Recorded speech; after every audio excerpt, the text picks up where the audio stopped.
So a lot of people are following Candace Owens and her lawsuit. The Macrons, French President Emmanuel Macron and First Lady Brigitte are suing Candace Owens over her claims that Brigitte is a man.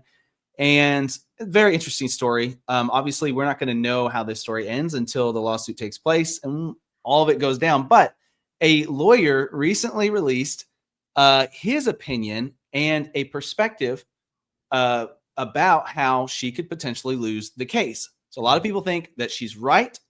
Some people think she's wrong. A lot of people think she's going to win. Some people think she might lose.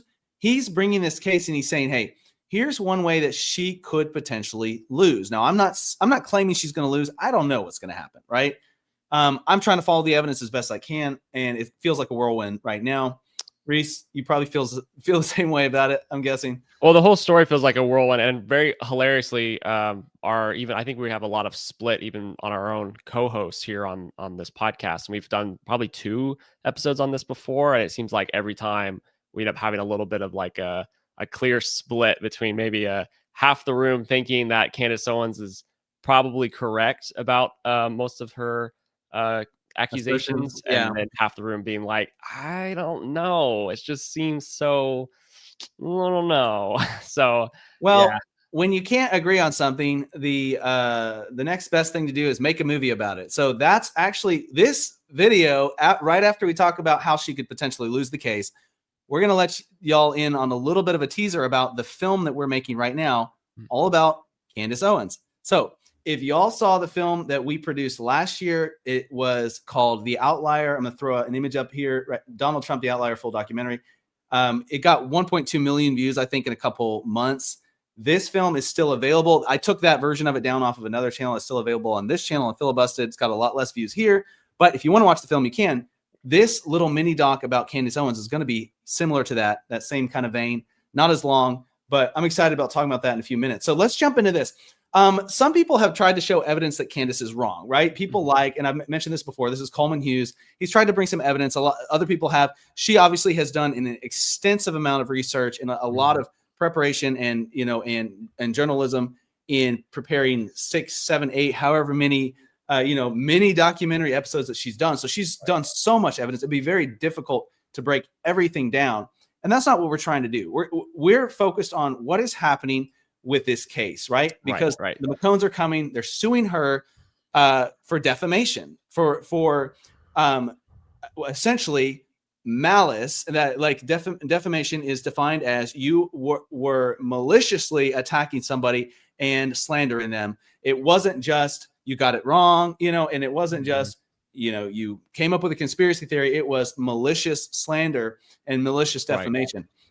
And so this lawyer, heavy metal lawyer, actually released a video 4 days ago. And I thought he raised a very interesting point, because a lot of people are saying, well, there's no way that she could lose because in the Delaware court, the defamation laws are the anti-defamation laws are so strict, or sorry, the defense against being sued for defamation is so strict. It'd be very hard for them to prove. Right. And that was my understanding. I was in that court of like, I don't know if Candace Owens is correct about her conspiracy that she has, talked a lot about and made multiple videos on.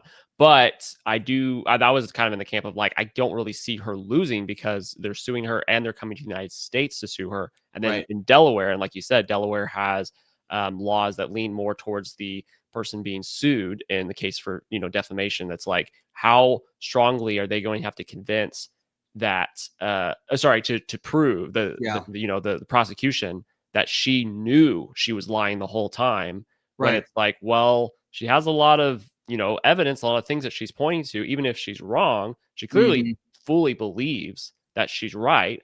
And she has some, evidence and things to point to that, I was like, well, there's some weird stuff going over here that's you can point to be like, okay, yeah, what is going on with this? So like could make somebody think that, what she's saying is true is true.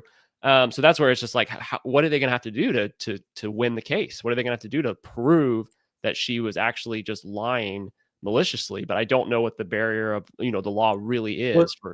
This lawyer breaks it down very simply. And this is what he goes through: the definition of malice in the Delaware court, which is what they would have to prove, that this is malicious slander, essentially. And this is malicious defamation, right? This is what it says. A publication is made with actual malice if it is made with knowledge that it is false or with reckless disregard for whether it is false. So he believes that it's going to be impossible for them to prove that she had knowledge that it was false, but it could be possible that they could prove that she had a reckless disregard for whether the information was true or false. And so they say, the Macrons say they sent her a packet called the December Retraction Demand. And in this packet, they supposedly show photos of Brigitte and her brother together in the same room recently, as recent as 2017. So this is where the lawyers, he's looking at the definition of malice in the Delaware court, and he's looking at what they supplied to her, the evidence they supplied to her that, suggests that she's wrong about her assertions, right? Now, we're not trying to say today whether she's right or wrong, because I honestly don't know. We're gonna have to wait and find out if the truth comes out. But this supposedly shows photos of Brigitte and her brother together in the same room, 2017. Now, what Candace would say, or somebody else might say, is, well, maybe they hired an actor for the event, right? They hired this guy to come and be there so that there would be photo evidence. But this is where the lawyer says that she may have ignored and she may have recklessly disregarded whether this was real or not, whether it was false or not, in disregarding the fact that the evidence that they pointed to was from 2017, when the controversy didn't happen until 2021. Gotcha. So this did not become a controversial topic and public argument until 2021. And that event with supposedly photos of both of them, the brother and sister together, was in 2017. So could they still have hired somebody? Yes. Could it still have been somebody else that was in the room? Sure. Right. Yeah. The conspiracy theory, brain says that, well, they could have just been covering it up earlier on. Right. Right. But a little bit of there's some logic there of saying, well, but if it wasn't a controversy back then, and if there wasn't people online saying this Brigitte person's actually a man, and it was a man who took her brother's place, or his brother's place, or whatever, or his sister's place. Golly, the whole thing's so confusing. Yeah.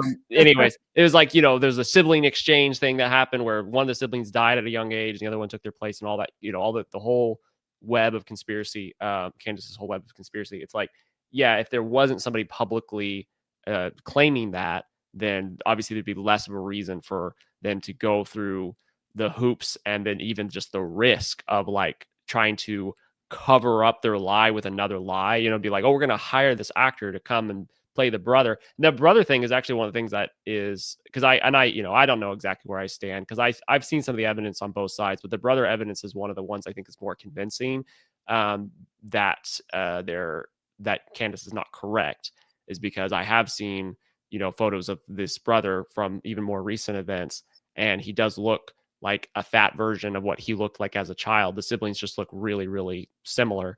And that's where it's kind of like, okay, so do you really think that they have an actor playing this guy? It is just it's a lot for me to buy into. But on the other side, the most convincing evidence on the other side is like, well, if they sent a photo a proof to Candace to be like, hey, Candace, this is not true, shut up, here's photo proof, then why didn't they also just send a DNA test in the same which is like, because you can clear it up so easily with a DNA test. Why haven't they done that yet? And that's where I'm like, I don't know why they haven't done that. So this lawyer's putting that together with, if they can prove that was real evidence of them together, right? If they can show that, and they can show that she ignored that evidence that they sent them, that they sent to her, and then she doubled down, then she could be in really big trouble. That's what he's saying.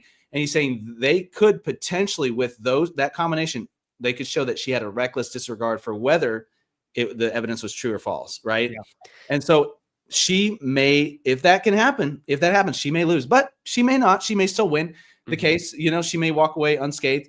We'll have to wait and see. But in the meantime, we're making a film about Candace, and I'm super excited about it. So we actually finished filming earlier today, the footage for it, and we're starting the editing process now. And this film, for those that are looking forward to it now, hopefully y'all are looking forward to it, this film should be out within I would say about 3 weeks from now. We're going to see. We're trying to get it out before the actual court case happens, and I don't think they've set a date yet for the court case. So, Reese, you got to read the script earlier today, right? I did just read the script. I liked it, and of course, I wasn't part of the filming, and this hasn't been my project. I'm less involved, but I did want to ask you a couple questions about it.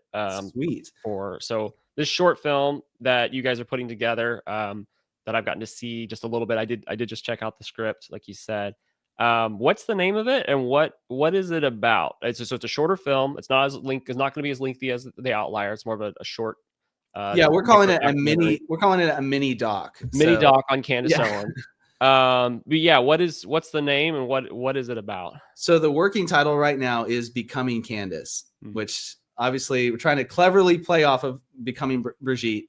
But yeah, what is it about? We're looking at what made Candace what she is today. Why would somebody, even if she's right, why is she willing to throw herself in the fire per se, and stand up against a world leader like Macron, a president of a foreign nation, in a court of law? Why is she willing to do this? What has made her, through her life experiences, her past, her history, some of the things she's walked through, have this thick of a skin, but also like just be kind of like, willing to jump into the middle of the fray, in the middle of the controversy, and put herself out there. As we started researching her life and for this film, we found that there's many patterns that we've seen, several patterns that have played into what's happening now. And a lot of the things that are taking place now have taken place multiple times before. So it's kind of cool, kind of neat to see that, this is not just a one-time thing, isolated event, but this is kind of a pattern in Candace's life. Yeah, and just from reading the script, I'd say that was pretty eye-opening for me. Was seeing the series of patterns that I think have kind of led up to this moment, because this is definitely a kind of like a climax of Candace's career and life so far, especially with her saying that she's stating on the record that she's willing to bet her entire career on this on this accusation that she's made against the Macrons, and we'll see how that goes for her with the coming lawsuit. I guess my other question is kind of about you don't have to talk about Candace Owens in particular, I think, but I do think people will be fascinated by the short film that y'all are putting together here, because it definitely, like I said, it's eye opening for kind of a shining the light on what makes somebody be willing to do the whole public facing kind of career. Kind of like what we're doing right now, doing stuff on YouTube. So I was kind of curious, what do you think is some of the things that goes into, for you being somebody that has done, public facing stuff, YouTube careers, what's the kinds of things that goes into making somebody willing to put themselves out there in that way and expose themselves so greatly to criticism? Yeah, I think it depends on the person, it depends on the individual, and it depends on the genre of content they're creating. But I think there's a few different driving factors. The first one would be a passion. There's a subject or content you're passionate about. For me specifically, my faith is, my passion in a lot of ways. So that plays into this story with Candace a little bit. And we take an opportunity to kind of dive into that a little bit at the end. But I think along with those lines, there's always been a personality type that likes to be out in the spotlight. That's not me, I would say, per se. I think Candace is definitely that personality type. But I think there's a personality that wants to influence, that wants to leave a lasting mark. And I think looking back at my own childhood, I'm thinking, okay, I always was creating stuff. I was always wanting to make something, create something, produce something, design something, build something. And so it's YouTube is just a really good platform. And social media nowadays has become a good platform for people that's their tendency, to go to. And so I feel like even if Candace Owens wasn't in the YouTube space, if she wasn't in the influencer space, she would be doing something very similar, in another space. If she wasn't on social media, she would be trying to influence the company she worked for in a major way, or trying to steer the ship in a major way, because that's just who she is. And so, yeah, I think there's a lot of different reasons to do it. I think there's more reasons not to do it. And so it takes a very a very strong drive to push past the hurdles and actually like get it done. I mean, you weren't really a process of the Outlier film last year much, were you? A little bit? No, not really. But yeah, that was a crazy process. You know, we stayed up late into the night many times, a lot of the weekends leading up to the release of the film, and just, you know, went through a lot of different hurdles, a lot of different crazy moments.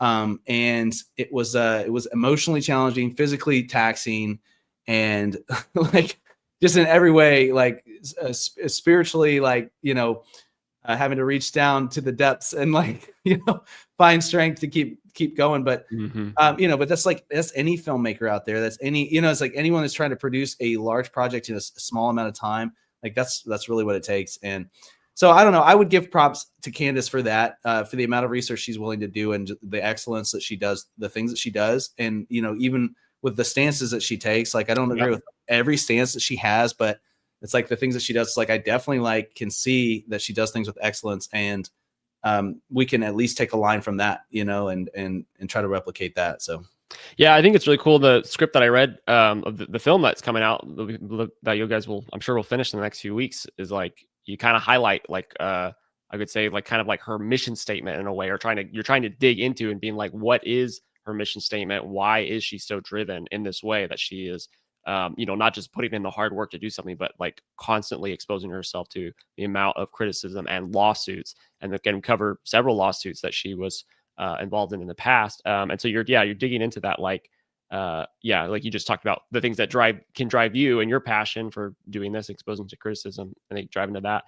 But yeah, I realized from doing this project, actually, this Filibusted channel, how you can't really do something like this that's public facing without having a real strong drive for what you're doing. I know I've told you before, I had to sit down one day and write out a mission statement for myself of like why the mission statement for my appearances on this channel. Like, why am I doing this? Why am I standing on a soapbox and saying, hey, here's the news and here's what I think about it today? It's like I had to really intentionally, because I was starting to feel like sort of like a ship without a rudder of just like, you know, responding to the weekly news and be like, wait, why am I doing this again? And it's like I had to write a mission statement and be like, this is specifically what I'm trying to accomplish every time I get on.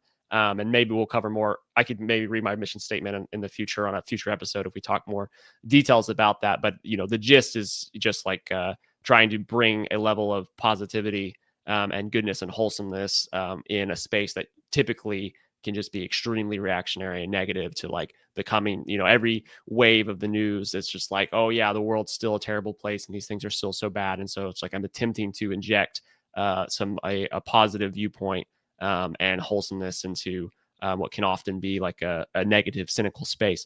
So that's a piece of my mission statement, but it's like I really have to believe in what that drive is, or else it's like you're not going to get on week after week after week to put yourself out there and then receive, you know, the criticism that comes from that kind of thing. So but Candace Owens is, I'm not trying to compare myself to Candace Owens. I'm just trying to give a little bit of insight, but she's on a whole nother level. She's like on a world outside of mine, because she has, you know, really decided that this is what she's doing no matter what, you know, and she has vast influence. So what she's saying is affecting a whole lot more people, you know, and also she gets a lot more pushback. There's a lot more hurdles. Right, a lot more hurdles, a lot more pushback, and she has a lot more controversial takes than I have. So. Yeah, there's that too.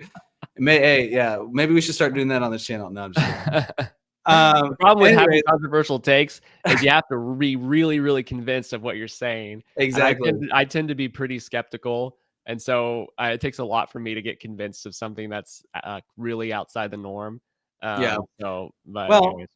Hopefully we bring some answers in this film, but obviously we're not going to answer all the questions. But at least we're trying to answer the question, like, why is Candace doing what she's doing? Why is she so willing to take such a firm stance? How did she get to this place in her life? So yeah, y'all, I'm hoping y'all are getting excited about this film. We're going to wrap it up, but we'll let you know. We're kind of probably drop a couple teasers here and there over the next few weeks. We'll let you know when it's coming out. I'm excited. And I'm excited too. Now got the hard grind of getting it finished. So y'all, the working title again is Becoming Candace, and it should be coming out hopefully, and I'm not promising this, but hopefully within the next 3 or 4 weeks. So there we go. All right. That's all we got for y'all today. We're going to end, but we will see you again tomorrow. And we're going to have the full team, all 4 hosts, talking about a very, very interesting theory. And Doug is leading this one. So y'all know, Doug, get your conspiracy boots on. Get your tin hats on. We're gonna be diving deep into some crazy stuff. Yeah, but this one is, I'll just say it's fun. It's fun. It's interesting. It's fun, and I think it's gonna be good. So, anyways, I believe we're talking crypto tomorrow. So that's all we got. It wasn't fun. I always love a good conspiracy. Right. Well, anyways, all right. We'll let y'all decide for yourselves. We'll present it. We'll let y'all decide. But we will see y'all tomorrow, and have a good rest of your day.